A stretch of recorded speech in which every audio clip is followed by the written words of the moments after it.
हजारों साल पीछे। ये मौजूदा इराक का शहर मौसुल है, जिसे उस जमाने में नीनवी कहा जाता था। ये कोई छोटी मोटी बस्ती नहीं थी, बल्कि 1 लाख से जायद लोगों का एक बहुत बड़ा शहर था, जो अपनी ताकत और दौलत के नशे में चूर था। लेकिन दौलत और ताकत इंसान को अक्सर अंधा कर देती है। नीनवी के लोग बुतों की पूजा करते थे, जुल्म आम था और इखलाकी गिरावट अपनी इंतहा को पहुंच चुकी थी। हजरत यूनुस अलैहिस्सलाम दिन रात उन्हें एक अल्लाह की तरफ बुलाते, उन्हें समझाते कि इन पत्थरों को छोड़ दो, ये तुम्हें न नफा दे सकते हैं न नुकसान। लेकिन कौम का जवाब क्या होता? तमस्खर, मजाक और धमकियां। वो कहते कि ऐ यूनुस, अगर तुम सच्चे हो तो ले आओ वो अजाब जिससे तुम हमें डराते हो। सालों गुजर गए।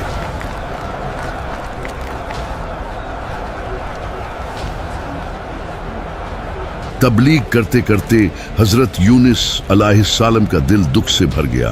वो अपनी कौम की हठ धर्मी और कुफ्र पर गमगीन भी थे और गुस्से में भी। और फिर वो फैसला कुन घड़ी आन पहुंची। हजरत यूनुस अलैहिस्सलाम ने अपनी कौम को आखिरी वार्निंग दे दी। आपने फरमाया, तुम लोग नहीं मान रहे तो फिर सुन लो, सिर्फ 3 दिन के बाद तुम पर अल्लाह का खौफनाक अजाब नाजिल हो जाएगा। ये बात कहकर हजरत यूनुस अलैहिस्सलाम शदीद रंज और गुस्से की हालत में बस्ती से निकल खड़े हुए। यहाँ एक बहुत नाजुक बात समझने की जरूरत है। नबी अपनी मर्जी से अपनी ड्यूटी नहीं छोड़ता जब तक अल्लाह का हुक्म ना आ जाए, क्योंकि अजाब का वादा हो चुका था। इसलिए हजरत यूनुस अलैहिस्सलाम समझे कि अब यहाँ से निकल जाना ही बेहतर है। लेकिन अभी अल्लाह की तरफ से हिजरत का वाज़ेह हुक्म नहीं आया था। बस यही वो इज्तिहादी लग़ज़िश थी जिसने उस कहानी का रुख मोड़ दिया। अब बस्ती छोड़कर दूर निकल गए, उस यकीन के साथ कि अब ये कौम तबाह हो जाएगी। तुमने सुना? यूनुस कह रहे थे कि अजाब आने वाला है। सालों से वो यही कह रहे हैं। कौन सा अजाब? हम तो ताकतवर लोग हैं। उधर क्या हुआ? पहले दिन कुछ नहीं हुआ, दूसरे दिन भी खामोशी रही। लेकिन जैसे ही तीसरे दिन का सूरज तुलुआ हुआ, नीनवी के आसमान का रंग बदलने लगा। फिजा में एक अजीब सी घुटन पैदा हो गई। लोग घरों से बाहर निकल आए। ये क्या हो रहा है? आसमान को क्या हो गया? वो सच्चे थे, यूनुस सच्चे थे। ये अजाब है, ये वही अजाब है। और उन्होंने देखा कि उफक पर सियाह डरावने बादल उमड़ आए हैं। ये बारिश के बादल नहीं थे, उनमें आग और धुएं की लाली थी। पूरी बस्ती पर हैबत तारी हो गई। उन्हें हजरत यूनुस अलैहिस्सलाम की बात याद आ गई कि 3 दिन बाद अजाब आएगा। वो समझ गए कि ये तबाही का पैगाम है और यूनुस अलैहिस्सलाम सच्चे थे। जब अजाब सिर पर आ चुका था तो कौम के सरदारों ने कहा, तौबा करो, शायद वो रब हमें माफ कर दे। रिवायात में आता है कि वो लोग अपने घरों से निकलकर खुले मैदानों और जंगलों की तरफ भागे।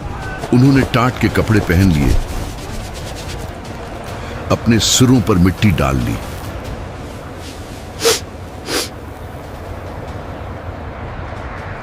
मामला इतना जज्बाती हो गया कि उन्होंने जानवरों को भी अपने साथ ले लिया। ऊँटनियों को उनके बच्चों से और गाय बकरियों को उनके बछड़ों से जुदा कर दिया गया। हर तरफ चीखू पुकार थी। बच्चे अपनी माओ के लिए बिलक रहे थे, जानवर अपनी जुबान में चला रहे थे और इंसान गिड़गड़ा कर आसमान की तरफ देखकर रो रहे थे।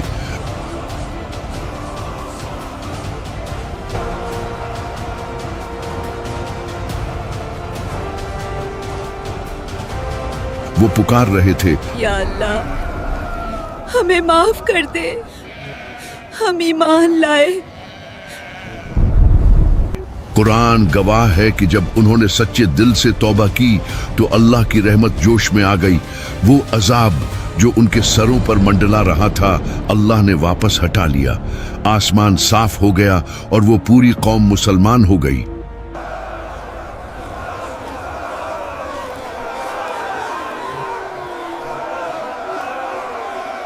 हजरत यूनुस अलैहिस्सलाम इस बात से बिल्कुल बेखबर थे कि उनकी कौम तौबा कर चुकी है।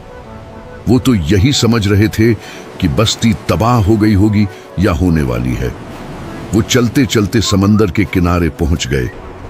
उन्हें मालूम नहीं था कि उनका इम्तिहान अभी खत्म नहीं हुआ बल्कि शुरू हुआ है।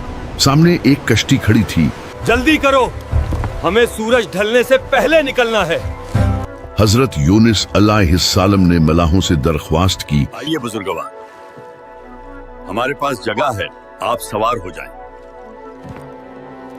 आपका चेहरा मुबारक देखकर लोगों ने पहचान लिया कि ये कोई नेक हस्ती हैं, इसलिए उन्हें इज्जत के साथ कश्ती में बिठा लिया गया।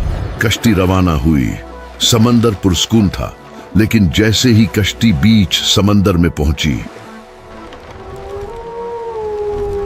अचानक लहरें बिफर गई। एक ऐसा तूफान आया जिसने सबके होश उड़ा दिए। कश्ती तिनके की तरह हिचकूले खाने लगी।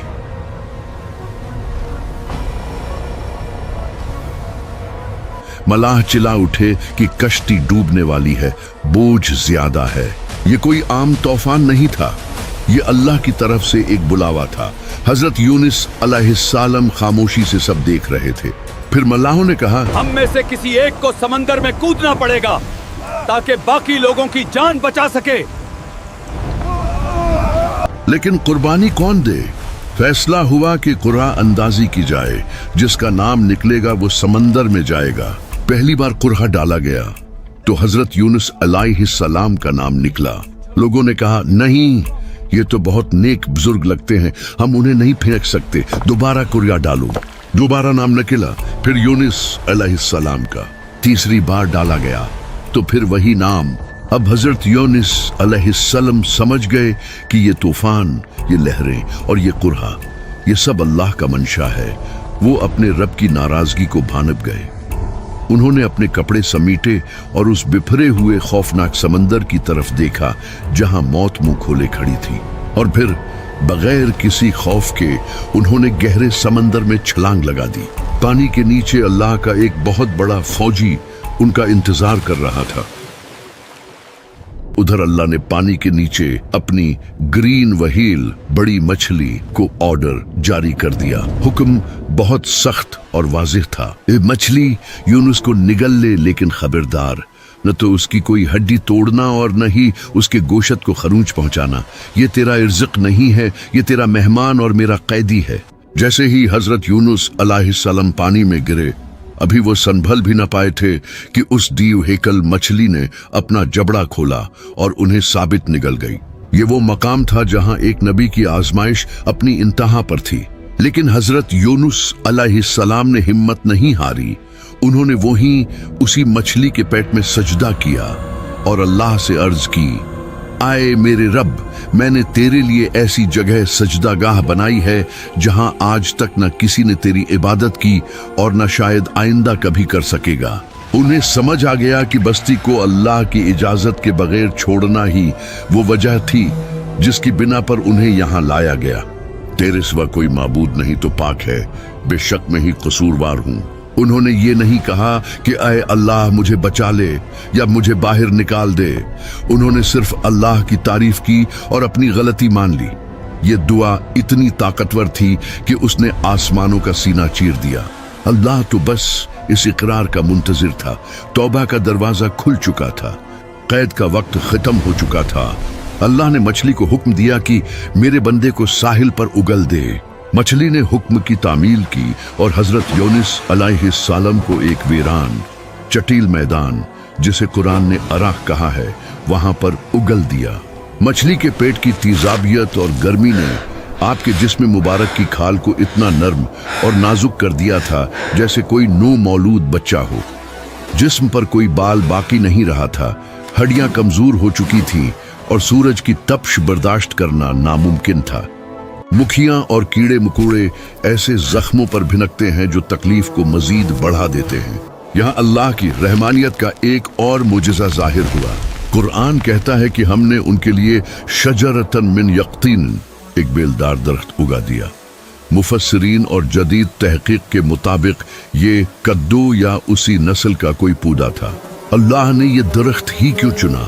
क्योंकि उसके पत्ते बहुत चौड़े और नरम होते हैं जो ठंडा साया देते हैं, और सबसे बड़ी बात ये कि उस पौधे के करीब मक्खियां नहीं आती। हजरत यूनुस अलैहिस्सलाम उस दरख्त के साये में आराम फरमाते रहे। अल्लाह के हुक्म से एक पहाड़ी बकरी आती जो उन्हें दूध पिलाती। आहिस्ता आहिस्ता आपके जिस्म पर गोशत वापस आया, खाल मजबूत हुई और ताकत बहाल हो गई। जब आप सेहत याब हो गए तो अल्लाह ने हुक्म दिया, ए यूनुस, अब अपनी कौम की तरफ वापस जाओ। हजरत यूनुस अलैहिस्सलाम नीनवी की तरफ वापस चल पड़े। उनके जहन में शायद यही होगा कि वो बस्ती तो अब राख का ढेर बन चुकी होगी, वहां कोई जिंदा नहीं बचा होगा, क्योंकि अल्लाह का अजाब जब आता है तो कुछ बाकी नहीं छोड़ता। लेकिन जब वो शहर के करीब पहुंचे तो उनकी आंखें हैरत से खुली की खुली रह गई। उन्होंने देखा कि बस्ती आबाद है, लोग जिंदा हैं, बाजारों में चहल पहल है। जब लोगों ने हजरत यूनुस अलैहिस्सलाम को देखा तो वो खुशी से दीवाने हो गए। वो दौड़ते हुए आए, उनके गिर्द जमा हो गए और माफी मांगने लगे। ए अल्लाह के नबी, आपके जाने के बाद हमने अजाब को अपनी आंखों से देखा, हम डर गए और हमने सच्चे दिल से तौबा कर ली। अल्लाह ने हमें माफ कर दिया। कुरान पाक सूरह साफात 140-128 में अल्लाह बड़े फख्र से फरमाता है कि और हमने उन्हें 1 लाख या उससे जायद लोगों की तरफ भेजा, बस वो ईमान ले आए तो हमने उन्हें एक वक्त मुकर्रर तक जिंदगी का फायदा दिया। ये तारीख का वाहिद वाकया है जब अजाब के आसार जाहिर होने के बाद किसी कौम की तौबा कबूल की गई।